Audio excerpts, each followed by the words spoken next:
You're listening to Too Much on Her Plate, the podcast for smart, busy women who are tired of running on the hamster wheel and are ready to create freedom from overeating and emotional eating. I'm your host, clinical psychologist, author, and a smart, busy woman too, Dr. Melissa McCreary.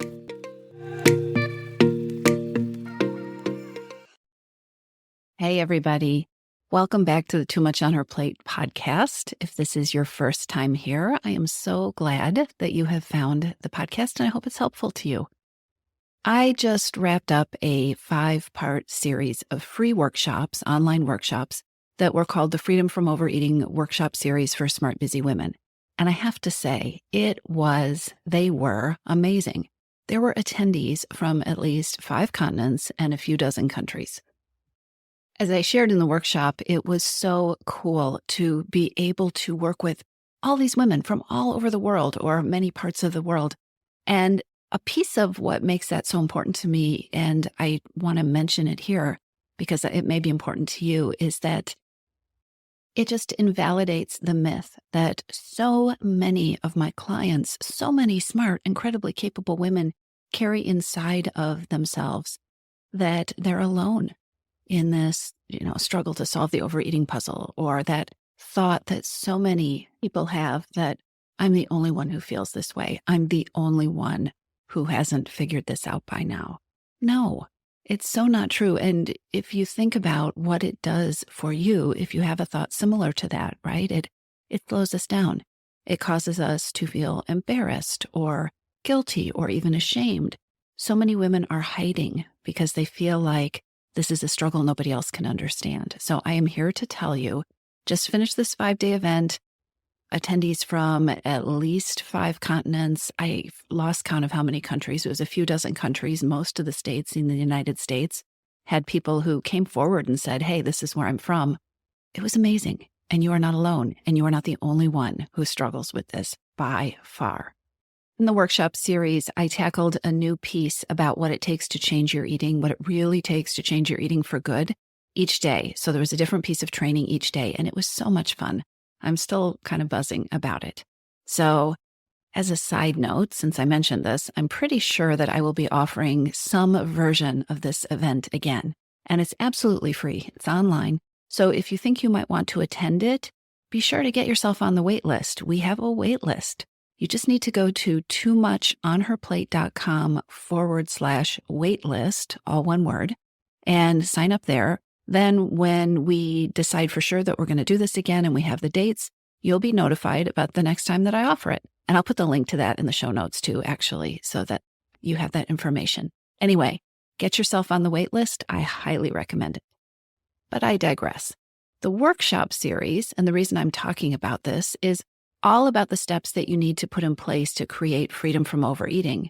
And I think another key takeaway from the workshop series, and probably from this podcast too, or I hope from this podcast too, is demonstrating how different the process that I use is, the process that I teach, how different this process is from deprivation thinking and diet mentality, this way of approaching our relationship with food and our eating and ourselves that most people marinate in for at least their entire adult life. So in the workshop series, we definitely tackle the topic of self-sabotage, or at least part of that topic, because it is so big and so broad, but so important to address. And the piece that I think is always important to talk about at the very beginning is the sneaky way, or the ways, that self-sabotage can show up when you want to stop overeating or emotional eating. And not only the sneaky ways that it shows up, but the ways that sabotage can lead to vicious cycles, ongoing patterns, right? That hamster wheel with overeating and weight gain, and then dieting, and then yo-yo weight loss or weight gain. And also how those patterns with self-sabotage also do such a number on your confidence, your belief in yourself, your hope, the idea that you can ever really create the kind of change that you want. And so during the workshop series, there was a lot of sharing about self-sabotaging patterns and also the worry and the thinking that goes with them or that follows behind them. I'm talking about the thoughts and the comments that people would share, even after a training that they were feeling enthused about, that felt really positive. These thoughts that come up like, can I really do this? Can I count on myself? Will I show up? Will I do this? How is this time going to be any different? How am I really going to be different this time? And I think the bottom line question is, can I trust myself? Can I trust myself to keep the promises that I make to myself? Can I trust myself to make promises that I can actually keep?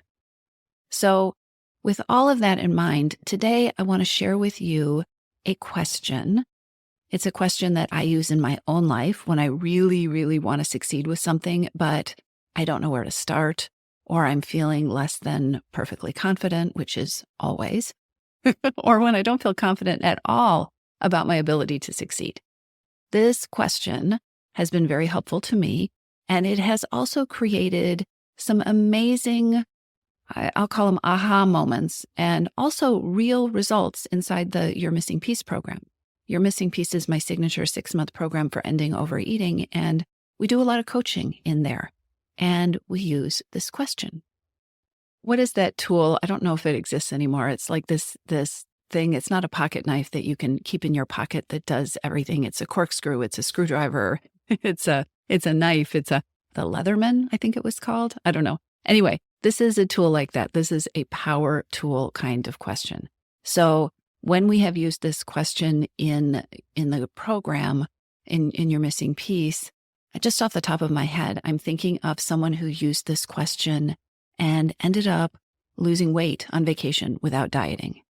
I have had somebody use this question, a number of people, to recharge or get restarted or started with an exercise habit, to get on track eating healthy lunches, the kind of lunch that would keep their energy even throughout the day so they didn't have that slump and that binge at the end of the day. I have had participants use this question to catch themselves and steer themselves away from those unrealistic plans, those plans that sound so good in our head, but they're going to lead to failure, and you actually know it before you even get started. These are just a few of the places that I have seen this question do amazing things and really get people unstuck, right? And now that I'm thinking about it, I'm also thinking about clients who have used this question to take time for themselves for the first time ever on a stressful holiday, right? Like with lots of family members where they get overwhelmed and then they go kind of numb and then they overeat, and figuring out how to break away from that and break away from that pattern and take time for themselves in a way they never had before. And even I'm thinking somebody who used this question to start improving communication with her partner, right?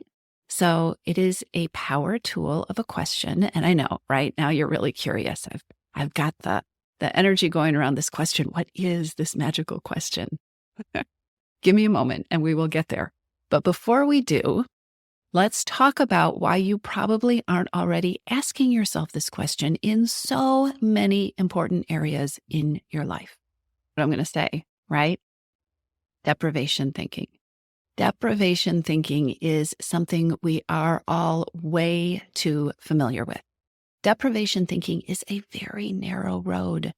It leads you down this very narrow road with blinders on, and there are only a few answers inside deprivation mentality. Hard work, or working even harder if you didn't succeed, is one of those answers, right? You need to work hard. That's how you get results. And if you aren't getting results, you need to work harder. Being perfect is another answer in deprivation thinking. So think about it. If you decide, let's say you decide that today is the day you're going to give up emotional eating, or you're going to stop binging at night, or today is the day when you are done with stress eating at the office. Okay? Imagine that is happening for you today. You have decided. The usual way our brain works out the strategy to do this thing you've just decided you're going to do is to walk yourself through a little conversation like this. Okay? Today's the day. Today's the day I will work harder. I'm going to work harder today. Today I'm going to be vigilant. I am going to be on point. Today's the day I'm going to pay attention. Today's the day I'm going to stay in control. Today is the day I'm going to do X and Y and Z, and I will not do A and B and C. And I'm not going to do anything wrong because I will be strong. Today is the day, right? That is the usual path our brain tends to go down. And if you didn't hear it when I said those things the first time, I want you to listen again for the feeling that is behind them. I mean, I hear a lot of pressure, the emphasis on self-control in those statements, the emphasis on perfection and rigid follow-through for those things. So today's the day you have decided you are giving up that thing or changing that thing, or you are done with the overeating, right? So today's the day you're going to work harder. You're going to be vigilant. You're going to stay in control. You're going to pay attention. And you've decided you're going to do X, Y, and Z. You're not going to do A, B, and C, whatever those things are, right? Going to go wrong because you have your determination, right? You are going to be strong. When you really think about it, you get behind the bombastic energy and all that, it sounds hard or draining or probably even exhausting, doesn't it? Powering through something to get to that one-time result, to get to that one goal, doesn't change your ongoing relationship with food. Powering through, I'm going to be tough, I'm going to be strong, this time it will work. It comes from deprivation thinking. It is also based on the illusion that you have more control than you probably do. Because I bet your energy is variable. And sometimes your energy is not completely within your control. I bet your schedule varies. I bet there are circumstances when even though your plan is that you're going to do X, Y, and Z, and you're not going to do A, B, or C, sometimes that won't work out. Or you'll forget to buy the salad greens, or you won't have time to go to the store, or you'll leave your lunch on the counter, or you'll have a headache, or your boss will blindside you, or that great strategy you had to distract yourself from overeating at night doesn't work out.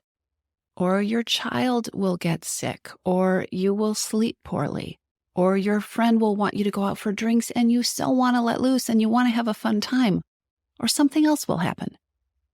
Because you're a human being living a human life in a human world. Deprivation thinking sets us up. It is a setup because a part of the formula behind it is telling ourselves that suddenly we've turned a corner. And we've made a decision, and the events in life that trip us up and our own self-sabotaging aspects are somehow no longer going to exist if we are just strong enough. If we are just strong enough, none of these things will trip us up anymore. It's a trap. So here's what I want to tell you that works much better. We are getting to that amazing question. You can use your own history of self-sabotage to stop emotional eating. You can use it to eat more nutritiously. You can use it to stop binging or overeating at night or whatever it is that you're wanting to do with your eating. Key is to acknowledge that part of you that can sabotage you. The key is to make friends with her and look her dead in the eye. You have lived with your relationship with food for your entire life. You know how it works, and you also know how it doesn't. And you know how you and how life can get in your own way.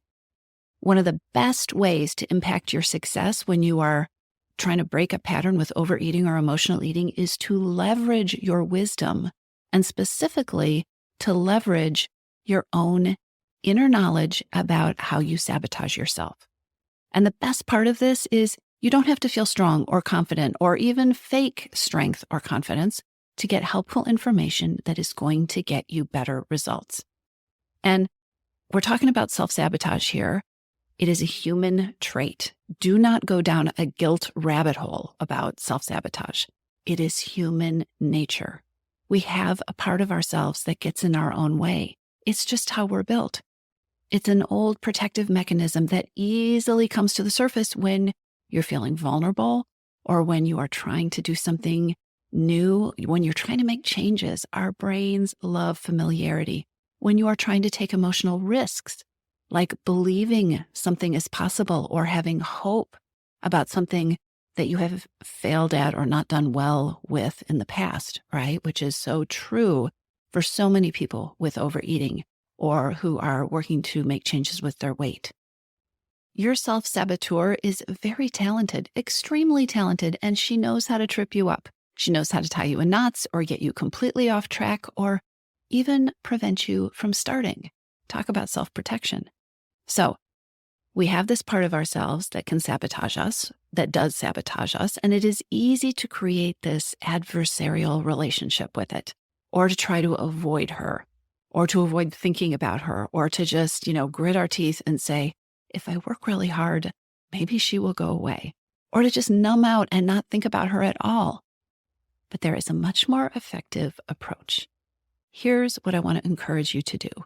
I want to encourage you to look that self-saboteur in the eye, get to know her, and leverage her talent and leverage her abilities. Here's the power question that I love so much. Whatever it is that you want to do, whatever it is, you want to stop eating ice cream at night, or you want to journal about your feelings each morning, or you want to pause and pay attention, check into your hunger levels or how hungry or how full you are. Maybe you want to be more mindful of the reasons for your eating. Whatever it is that you want to do, try asking yourself this. If I was fully invested in sabotaging myself and preventing myself from accomplishing this thing, if I was fully invested in not being successful and getting in my own way, what would I do this week? If I was fully invested in sabotaging myself and preventing myself from doing the thing that I have decided I want to do, what would I do to sabotage myself this week? Ask yourself that question, and then write down everything that comes to mind. Don't judge it. Just be curious and write down everything that comes to mind. Try it. You might actually be surprised at how easily your thoughts will start flowing. And this is kind of eye-opening for people who are feeling stuck, right? We are hardwired to be more tuned in to what could go wrong and to what we don't want. Those answers come easily for us. It is so much easier for our brains to make a list of how we would blow something than it is to catch the thread of the things we really want. What do you desire? What do you want? What do you need? Negative thinking kicks in so easily. So we get to leverage it. This is an instance where we can use it as a tool. So inside your missing piece, members, I can think of so many conversations where somebody is absolutely stuck. They have no answers to what do I need to do to move forward? What do I want to do to move forward? But then when they ask this question, okay, if I was going to sabotage my ability to move forward, what would I do? The answer is they don't even skip a beat. They're just right there on the tip of their tongue or on the tip of your brain, right? So I'll tell you some stories. There was a member in the program who I asked her what she would do if she was on a mission to completely sabotage herself from eating the way she planned to and enjoying herself on an upcoming vacation. She had a vacation that she was looking forward to. The question, how would you sabotage it? That was so easy for her to answer. She said, I wouldn't make any concrete plans. I would just have a bunch of ideas in my head. I would set a bunch of standards for myself that I know at the very beginning are unrealistic. And then as I didn't meet those standards, those rules that I had for myself on vacation, I would beat myself up as it went along. And then I wouldn't think ahead of time about the food. I certainly wouldn't make any plans because it's vacation, but then that wouldn't feel very comfortable. So then we would go out to eat and I would just decide, oh, it's all ruined. I'm just going to eat everything. And then I would just order whatever. And then I would be mad at myself. And then I wouldn't be enjoying myself. And then I would just go into this mindless eating thing. And then I would just wake up from my food coma after vacation and I'd be frustrated and really angry with myself. That's how I would sabotage it. Okay. Somebody else who was experimenting with taking more time for herself to relax. She was really trying to get better at being present with herself and taking time for herself to relax instead of stress eating. So how would she sabotage it? She said, well, I would expect perfection. I would expect that I would get it perfect. And I would tell myself that it's really kind of indulgent for me to be doing this in the first place because there's so much wrong in the world and there's so many people who have bigger problems than me. And I'd also tell myself that it should be really easy. And when it isn't, because I know it isn't easy for me, then I would tell myself that there's something wrong with me instead of being more tolerant with myself. And then I would get impatient with myself, and then I would get stressed out, and then I would probably go get something to eat. I think it is so fascinating how each and every one of us probably knows exactly how we could undermine ourselves, or how we habitually do undermine ourselves, how we sabotage ourselves. So another client who has an upcoming graduation party that she is planning said, okay, how would you sabotage this? Well, I would over-prepare. I tend to do that. So I would over-prepare like I usually do, so that by the time of the party, I am tired and I'm tense and I'm frustrated. I would not ask for help. I would completely overestimate the amount of food that we need. And then I would exhaust myself in getting all this work done, which is probably unnecessary. And then I wouldn't think about what to do with the leftovers. And we would have all this food and I wouldn't want to waste it. So one day of partying and having this party food turn into at least a week of overeating. And to be honest, some of that food I don't even love. See where this is going? Do you see how this works?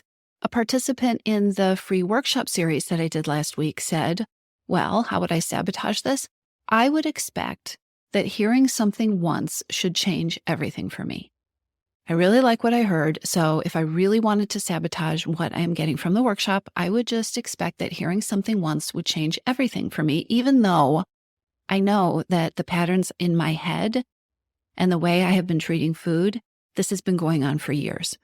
This came up, we were having a conversation about why the Missing Piece program is a 6-month program, because there's a huge difference between hearing something once, listening to a training in a workshop series or even a podcast episode, and continually digesting it and metabolizing it over a longer period of time. And a major way that so many smart women sabotage themselves is by being impatient with themselves, expecting instant results, and then throwing the baby out with the bathwater when change happens in layers, when progress happens over time. Okay? Can you see the incredibly valuable information that just bubbles up when you ask this question? If I was fully invested in sabotaging myself and preventing myself from succeeding, what would I do? And you can say, what would I do this week? How would I sabotage myself this week? So you can turn your self-saboteur into your secret weapon. If you answer the question honestly about, if you were hell-bent on sabotaging yourself, what would you do? You are now handling gold. The information you have is so valuable. And so your next step is pretty simple. Just take a look at what your self-saboteur would do, or wouldn't do, or would ignore. And then ask yourself, what are the simplest or the most straightforward things that I could try to circumvent this, to prevent that self-sabotaging part of me from taking over? And by the way, we're not just talking about that part of you. We're also, because one of the ways that we sabotage ourselves is that we get really naive or blind to the reality of life. Life sabotages us, or we sabotage ourselves when we're not realistic, when we're perfectionistic about what we can achieve in the midst of our life. So do you love this question? I love this question. If you are not getting the results that you want, if you are feeling stuck about how to make progress, if you feel like you get a little bit of traction and you get going and then it fizzles out, leverage that self-sabotaging part of yourself. Start with the negative. Your brain loves to tell you the negative. If I was going to screw this up completely, if I was hell-bent on sabotaging the thing that I want, what would I do? And then take that information and figure out your next step. I'll talk to you soon. If you're ready to lose your overeating and emotional eating habits, and you are ready to step into a relationship with food that fits you, one that doesn't rely on willpower and deprivation, then now is the time to join your Missing Piece. Enrollment is open, and this is the perfect time to join me. Go to toomuchonherplate.com/freedom, or just click on the link in the show notes. Your Missing Piece is the program where I show you step-by-step how to create freedom from overeating with a unique combination of psychologist-designed, personalized work with me, coaching, and smart strategy. You'll learn how to reclaim your power, ditch the diets, and create results that are built to last. Check it all out at toomuchonherplate.com/freedom, and I'll see you inside.